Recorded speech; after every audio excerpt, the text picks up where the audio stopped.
Good afternoon, everyone.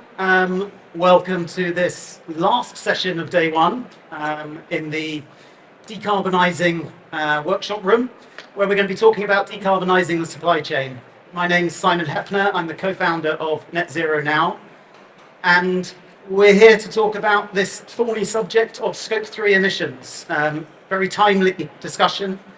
There was a new report published today by CDP and the World Bank that highlighted again how essential effective management of Scope 3 emissions is in this transition to a net zero economy, but also how challenging it is, how difficult businesses are finding it. They talked about 60 to 70% of emissions being in Scope 3. Some of the businesses that we work with, that is in excess of 98%. So it can be almost all of your emissions. And as businesses address their operational emissions, that proportion is only going to shift in one direction. So clearly it's an essential challenge, and I'm delighted to be here today with Sandrine Ricard, Sustainability Director at Pernod Ricard, and Sam Jones, Head of Climate and Environment at Coca-Cola Euro-Pacific Partners. Did I get that right? Fantastic. So we're going to be talking about those challenges, getting some insight from the front line of Scope 3 emissions management. So if we just start off by questioning that size of the challenge problem. Sam, if I can come to you. Are Scope 3 emissions a big problem? Yeah, so we're towards the top end of the numbers you just mentioned, Simon. So it's about 93% of our emissions sit within our supply chain, either upstream or downstream. So a huge problem. It's effectively all of our emissions. It's only 6% sit within our manufacturing sites, of which we've got 5 in the UK, from Scotland down to just south of London. And within that kind of Scope 3 element, unsurprisingly, 53% thereabouts is packaging. We've got 20-something% is around coolers and fridges and the kind of things you'll be taking your cans out of. And so those are the two really big chunks for us to do something about. And utterly dependent on when it boils down to it, it's a reasonably small number of suppliers that we need to work with to tackle the lion's share of that. But of course, you're into the challenges of massive sort of diminished control. In a previous role, I worked for a pulp and paper company, and it was very different. So it was about 60-40 split. So 60% was Scope 1 and 2, which meant that the control, the ability to decide, determine what you're going to do and when you're going to do it was largely in-house. Then you've got the challenge that you've got to spend the money, which was kind of billions of pounds capex. So experience both sides of it. I think the C-suite would probably rather the emissions be outside, because then it's not a direct cost, then you can maybe spread it through OPEX. But from a sustainability professional's perspective, it being inside and in your control feels ever so slightly more comfortable. Yeah, we'll come back to that question of access and control in a second, but Sandrine, is it the same at Pernod Ricard, most emissions in the supply chain, upstream and downstream? Yes, so I have to give you a little bit of an introduction Context. to that. So Pernod Ricard is highly dedicated to sustainability, early adopters of the Sustainable Development Goals, and signing up to the science-based targets with a clear roadmap called Good Times from a Good Place, with an end till 2030. In terms of whom we are, because not all of you might be familiar with Pernod Ricard, we're the number 2 global player in terms of wine and spirits. We have around 240 brands that include whiskies, rums, cognacs, wine and champagne, so pretty much every category. In terms of how we're set up, because I'll come back to in terms of scope emissions, in terms of how we're set up between brand companies such as Chivas Brothers, which is the Scotch whisky entity of Pernod Ricard, which produces Scotch whiskies such as Glenlivet, Applehour, Chivas and Valentine's. And we are set up with market companies that distribute all of the Pernod Ricard brands. For example, in the UK, Pernod Ricard UK. Now, when it comes to Scope 3 emissions for Pernod Ricard, they represent 94%, and up to 84% for Chivas Brothers. The I think what's overwhelming with the scope 3 is all of the supply chains and identifying where your hotspots are. For us, the number one contributor is what we call wet goods. So we depend on the agriculture. That's where we get all of our ingredients. So it can go approximately a third for Chivas Brothers, up to half of scope 3 emissions for Pernod Ricard.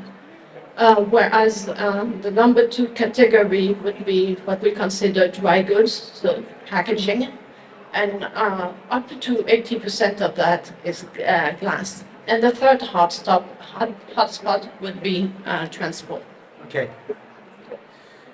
So you've talked quite a lot about the emissions from those different sources in scope 3, but underlying that is the challenge of actually getting the information in order to identify where the hotspots are.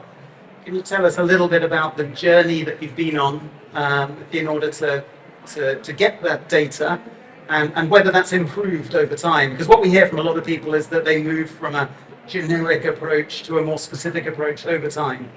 Well, you'll hear that from us as well. In the past, we have used generic data because we didn't have any other data. And in time, it has become more granular. So if I take the example of packaging, we've been, for example, getting more precisions in terms of countries, locations, suppliers, the material used. So we do have a tool where we get the inputs or the emissions from the energy use of the suppliers, from, like, for example, the glass recipe, what type of furnace we use, the post-consumer recycling as well. So we've moved to that. I'm not going to say all of the suppliers have the same level of data. Some are better than others, and it's about keeping that communications open with them, benchmarking. So we again have an internal tool where we assess 50% with a 50-50 split, where we assess the quality of the data that they give us and the reduction in emissions. And Sam, is it the same for you? If you look back over time, was it quite generic and over time you've managed to get more specific data? Exactly. Yeah, so we started off with generic data based on volume or spend and emission factors coming through from trade associations or industry averages, or using figures from people like RAP. Is this working?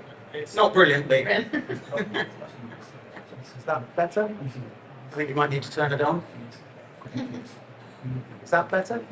Okay.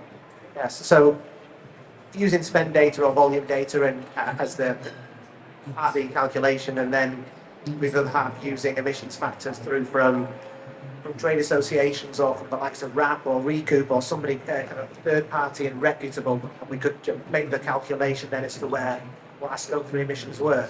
The kind of, I'd say, relatively rapid evolution we're still in the middle of. We're not at the end of that journey yet. Is through that initial cut of the data, we've identified somewhere between 120 and 140 called carbon strategic suppliers.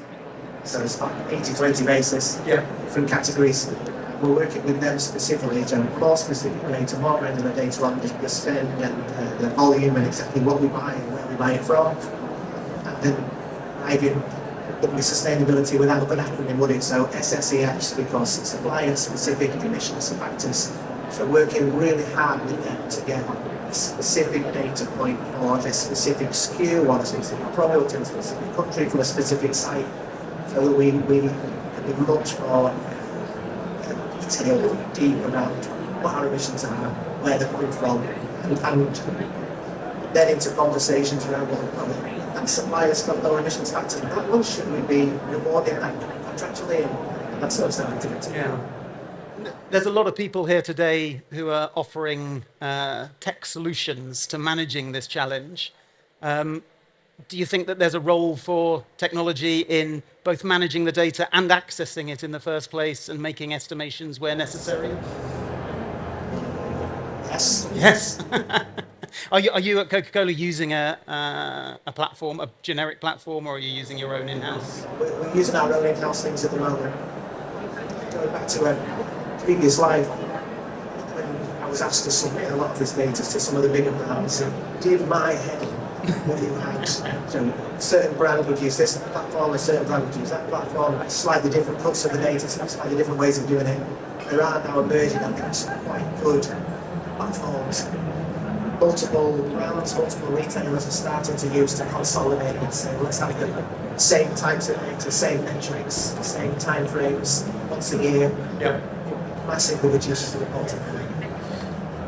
You talked about your kind of top 100 suppliers, the 80-20 principle, and that kind of works when we're looking upstream, but when we look downstream at your emissions, then we have a different challenge because you're suddenly dealing with hundreds of thousands of customers that you also need data from.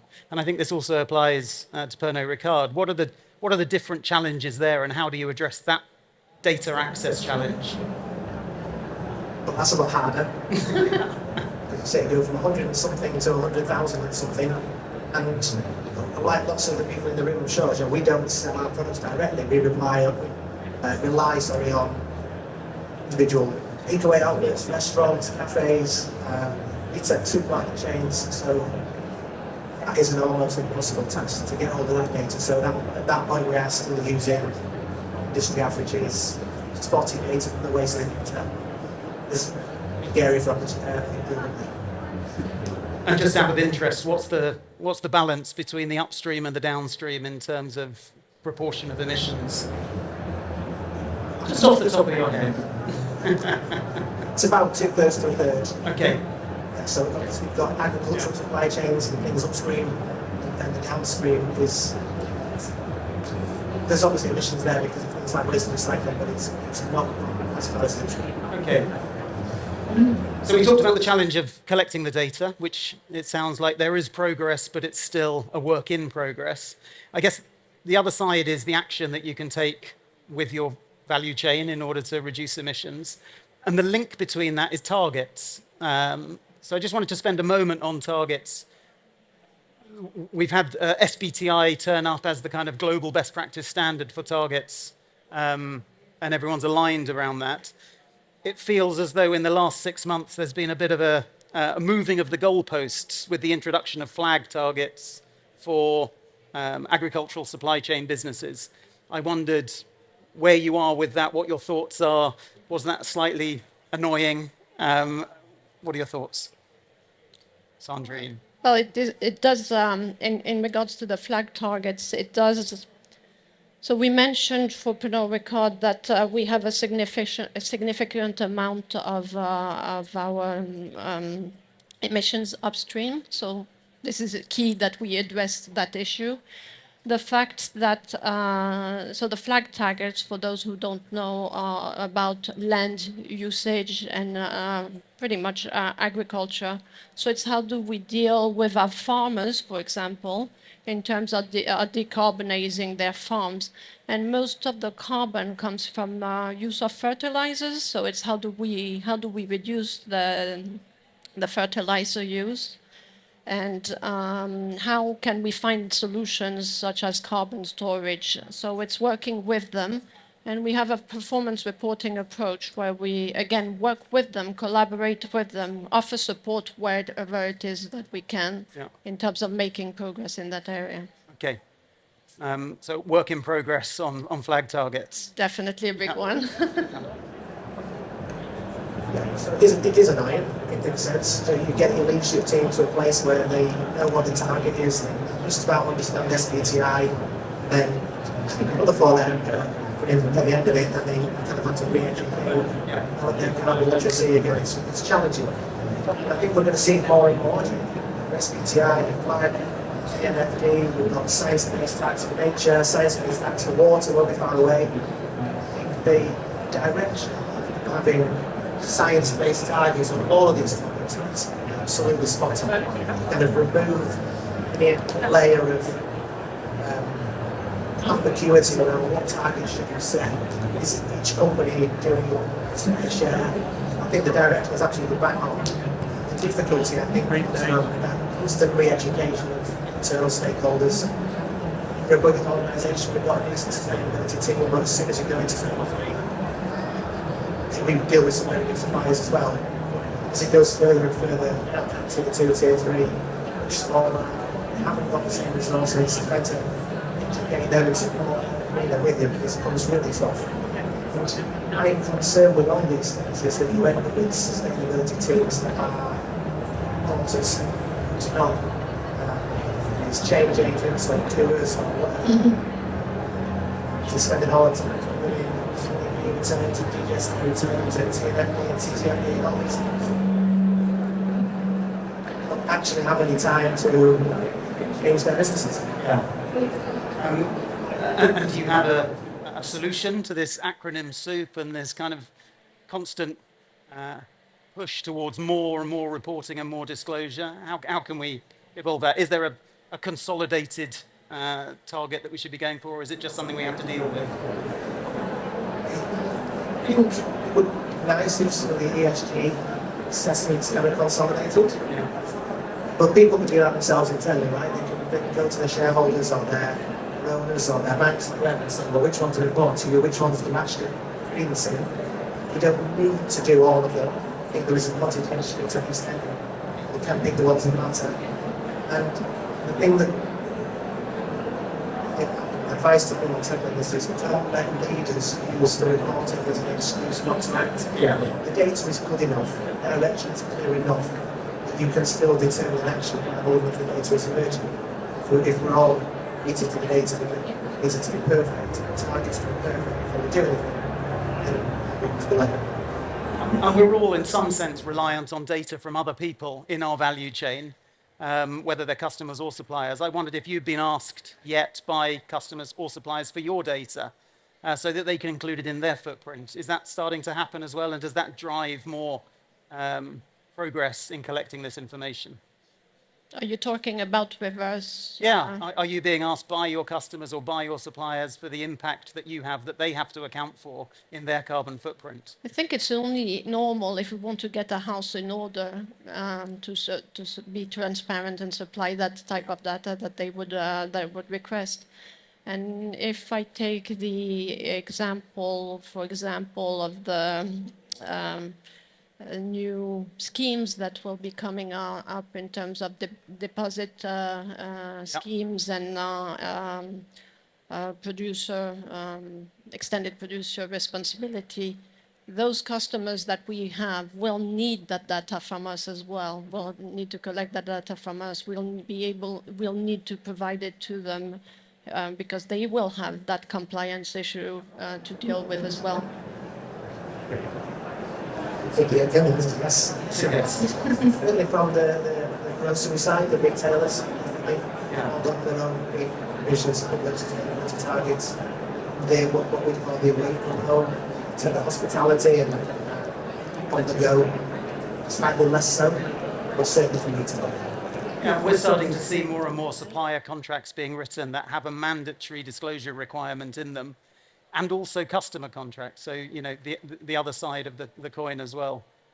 So I think that will be a driver over the next 3 or 4 years. That's quite a lot about data, and data is obviously vital, as you say, both for disclosure and understanding where we are. But ultimately, it's the foundation for action. We're trying to move things forward. We're trying to reduce emissions.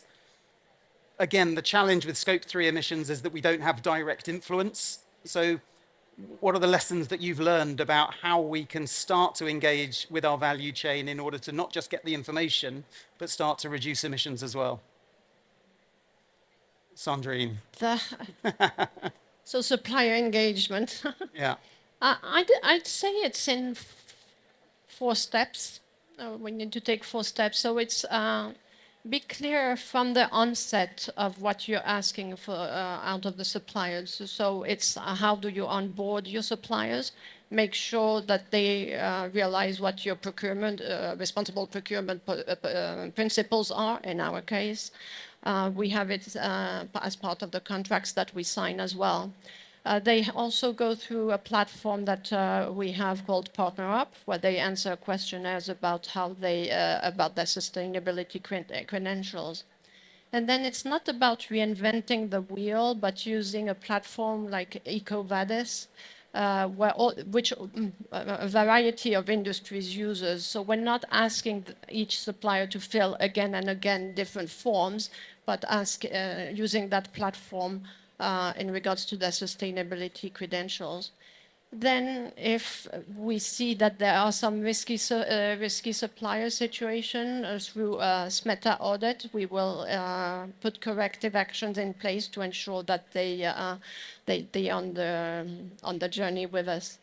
Number two, I would say, is keep the dialogue open. Make sure that that you have agreed targets and milestones, so have regular conversations with your suppliers. In terms of, I'd say number three would be about giving support to your suppliers, so whether it's pointing them to the right resources. So in terms, for example, for us, we're part of the Ellen MacArthur Foundation, which is all about circular economy. We use the 5R principles, which are reuse, rethink, respect, reduce, and recycle. So it's gone out. You're on again.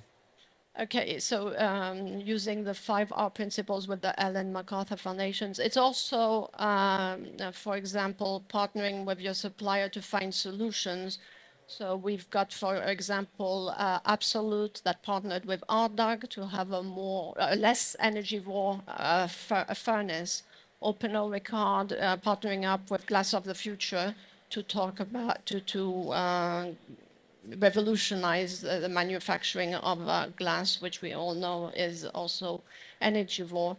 And I'd say the fourth step would be all about motivating your supplier, whether it's through long-term contracts, incentive schemes, or publicizing the efforts that they've been making in that area. So in a nutshell, it's quite comprehensive. Sam, can you compete with that? No, I'll try and pull anything I can. So agree with what something I think was one, making it simple. We've got three clear requests, 120 whatever it is suppliers. One is to set their own science-based target, and science-based net zero target by 2025. Second one is as part of that to commit to RE100, so to source 100% of their electricity from renewable sources by 2025 as well. So make the commitment, start something to kind of act on what they want to do. And then the third one is to share with us supplier specific emissions factor. So invest in maturing the data, share that data with us so we can understand our own footprint and source better. But the thing that we're starting to think about is just to consider kind of supply and demand side factors of Scope 3 emissions. So it's kind of a simple in a funny way to look at what do you do, what do you buy, and how do you drive somebody else to reduce those things, the emissions of those things. The slightly cuter way of doing it, which is hard to think about, is how do we evolve as a society, what we do? The default reducing emissions. And so the example I could give would be sugar.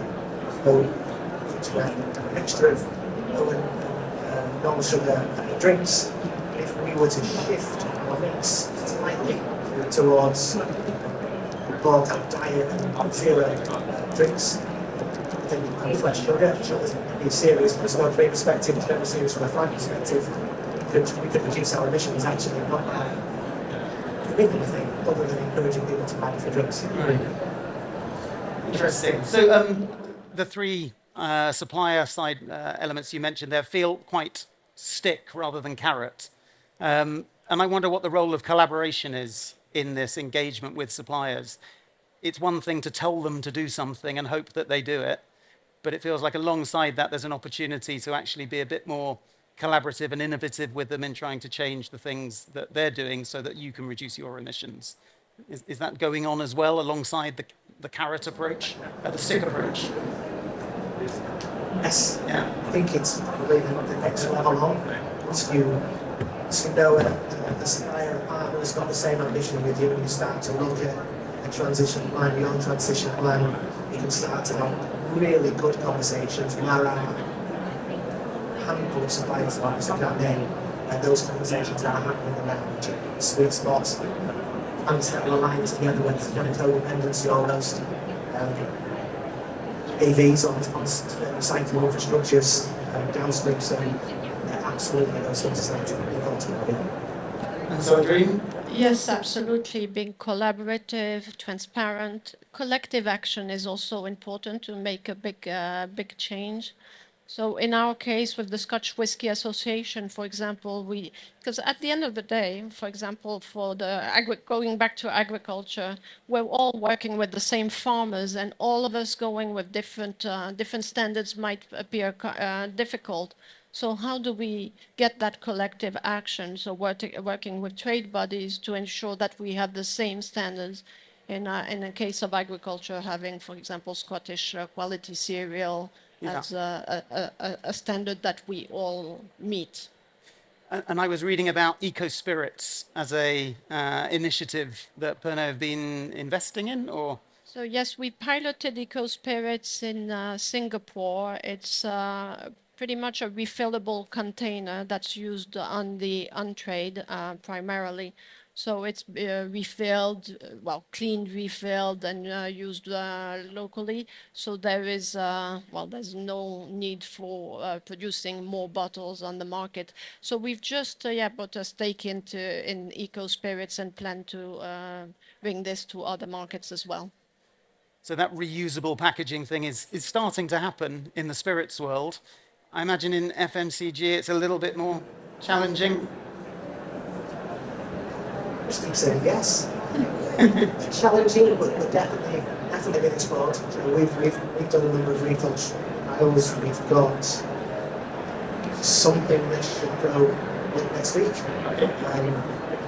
Pretty significant we're working on which would be a kind of that's a great collaboration, which I can't say much about now, but it'd be quite significant. So it's definitely been looked at. In Europe we've got refill models all over the place. Germany, France, Spain is coming, Latin America, big stuff happens. So the precedents are there in other markets. There's going to be loads of legislation coming in Europe for the Packaging Waste Directive. I think if the PB legislators, they were still here and listening, hurry up and sort out deposit return schemes, it would enable us to quite quickly get into the more interesting conversation.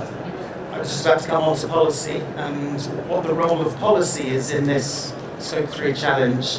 Are there any changes, if there were some policymakers in the audience today, and you could have one change that you would ask them to think about? Is there a policy that would allow us to accelerate progress in terms of both data collection and the changes we want to see?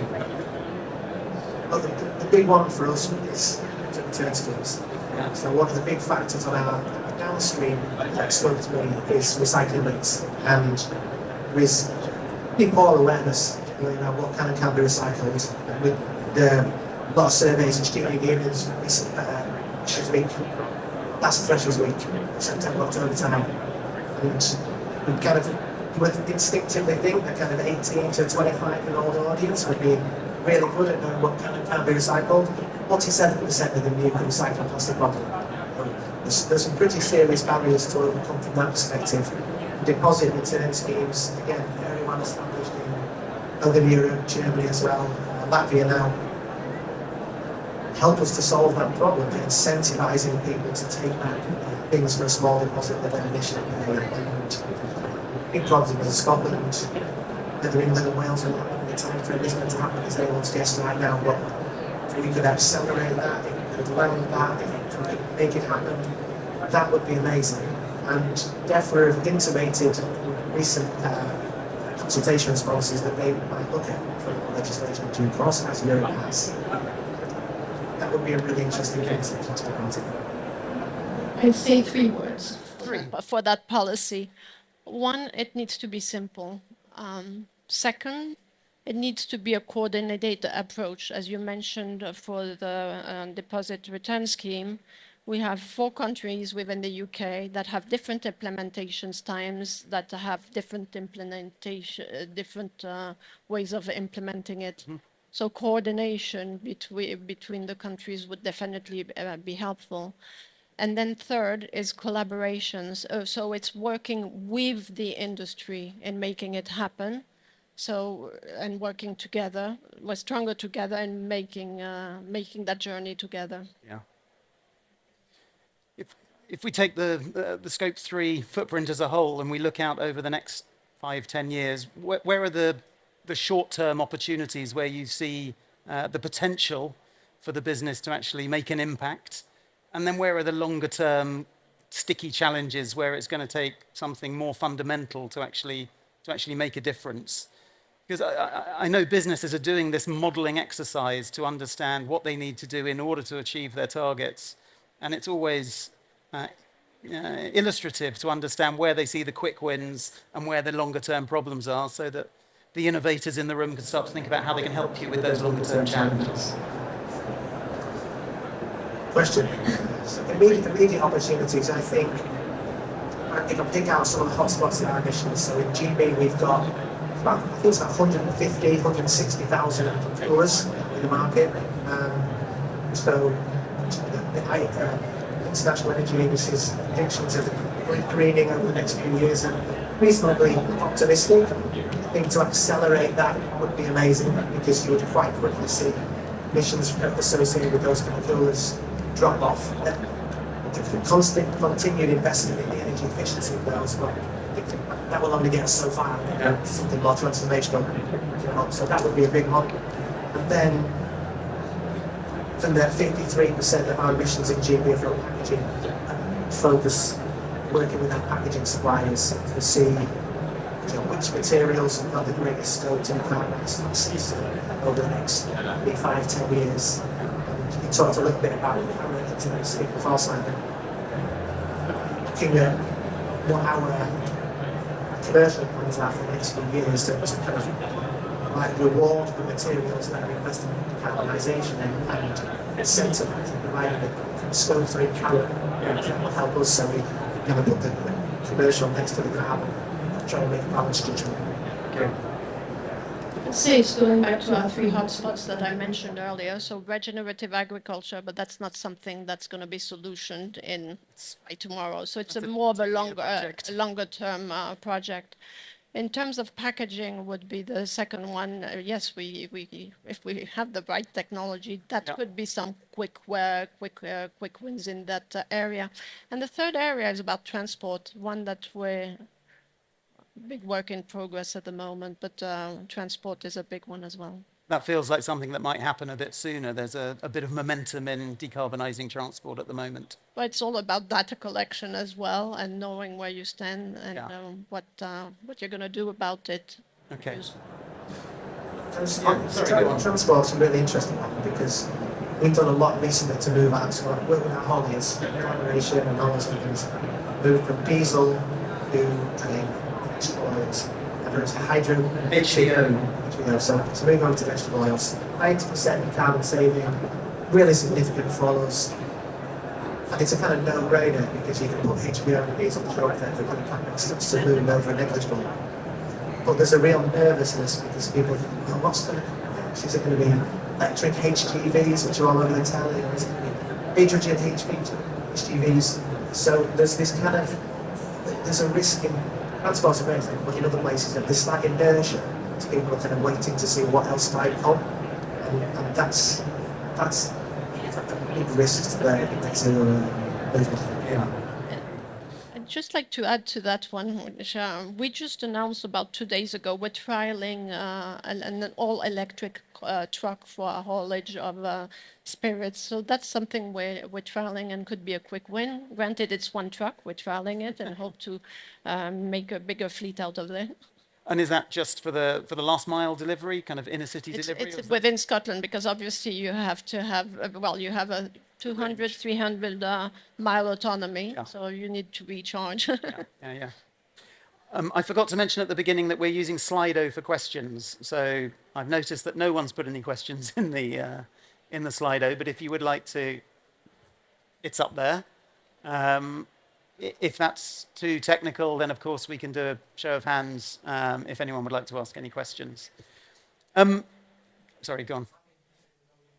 You're happy to be the roving mic. Just one last question while people are thinking about anything they'd like to ask. it feels as though collaboration is the key here. Businesses don't operate in isolation. They are part of value chains, and that means we're relying on other people for our footprint, for our decarbonisation strategy, and they're relying on you as well. How can we accelerate that collaborative environment? Because at the moment it still feels as though, even though everyone knows that, they're operating in isolation. Where are the mechanisms, the forums, the opportunities to collaborate, to accelerate this change? Honestly, one of the best days of the last 6 months for me at work was the Competition and Markets Authority put out their statement saying they were going to try and soften the rules on how competitors can work pre-competitively, and there is a specific environmental benefit in mind. So there's one very specific initiative where we've spent 6 months ironing how to get through the anti-competition law, and what we're trying to get to is something really big and really brilliant. And people team have told me to stop talking to people, which is just so frustrating when it's well-meaning. So CMA take a slightly more open door policy to go and get kind of daily approval, and they're more open-minded about how you can work in a group competitive way on these things. And categories, competitors, and collaborate in a place like at the moment. It's really difficult to collaborate beyond the kind of statement of intent. Really interesting. Is that a similar situation at Pernod? Yeah, but what I would say, I mentioned earlier working with trade associations, but I would also challenge, why don't you go beyond your industry, find solutions outside of your industry? Other industries might have that solution for you, or vice versa. So collaborating beyond your industry, I think, would be something quite important. Yeah. Scaling solutions that work. And we hear it, but we still get to see it. Thanks very much. Does anyone have any questions that they would like to raise? This still... Hang on. Bear with me one moment.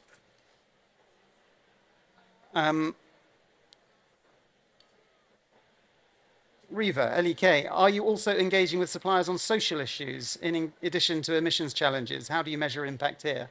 I know it's a net zero innovation conference, but social can't be ignored. Are we also engaging on social issues? It's very yes, tentatively, but not in as mature a way as we are with the kind of specific asks we've got in Scope 3 and carbon.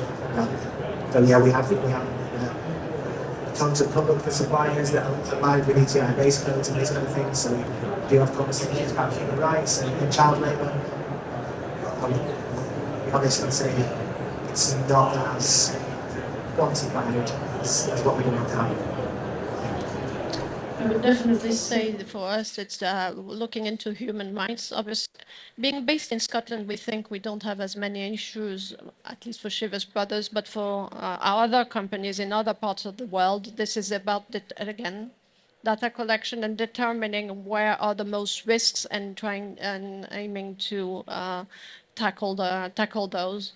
And then there's diversity and inclusion that we're also tackling in that sense. So through the onboarding of our partners, this is something that we're looking into as well. There's a question here about how you're supporting SMEs on the journey, particularly SMEs on the customer side. I know you're both involved in the Net Zero Hospitality Initiative with Net Zero Now. Could you say a couple of words about how that works and how it's helping SMEs in your value chain?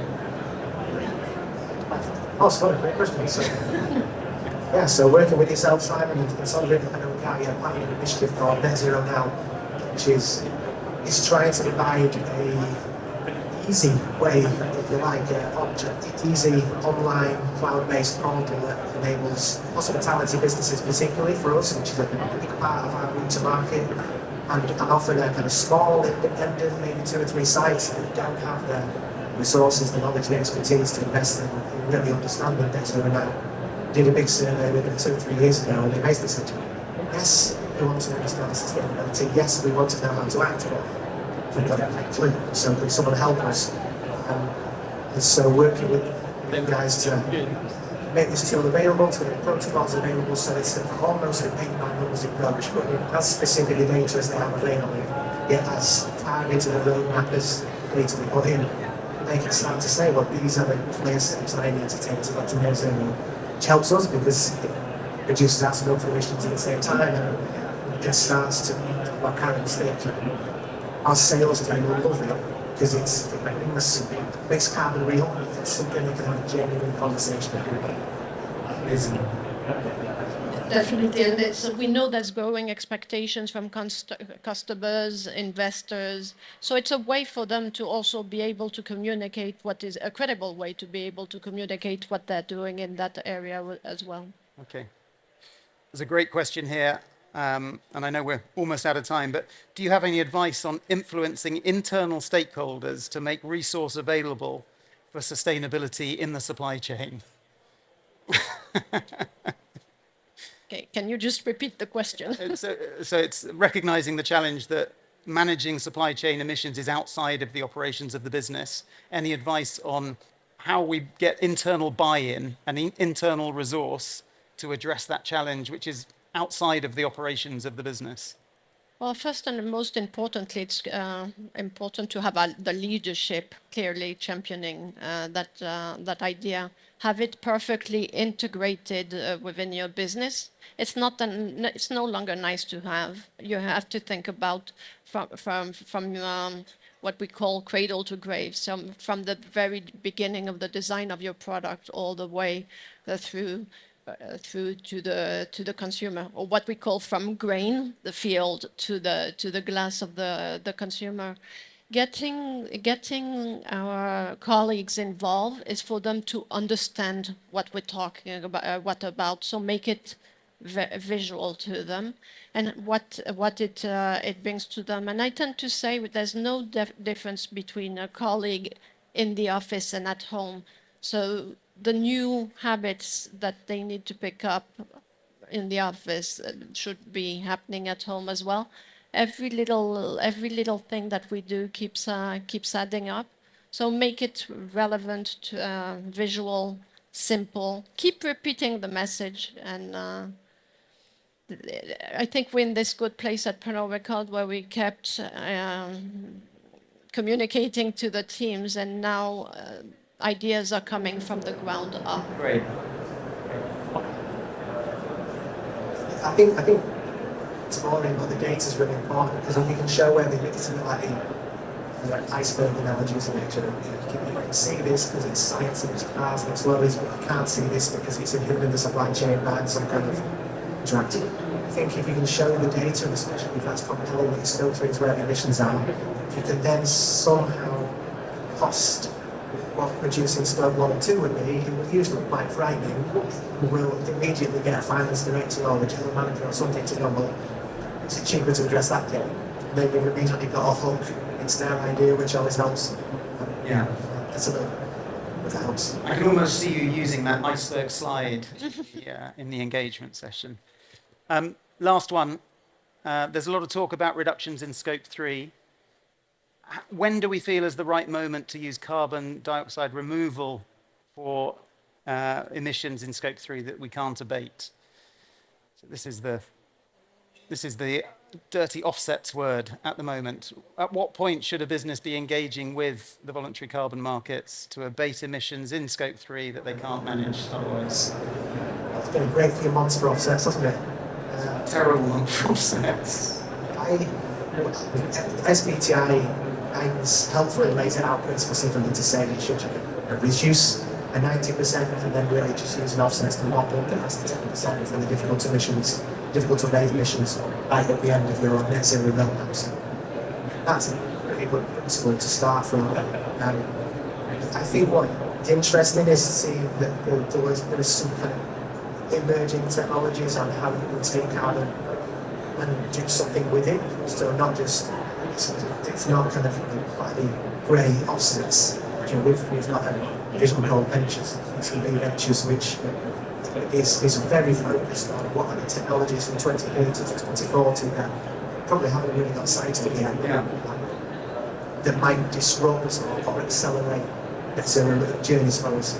And one of those is around how you can take, I think it's the University of Berkeley or something in America, if you could extract carbon from the air, and turning into sugar, which is the Magic.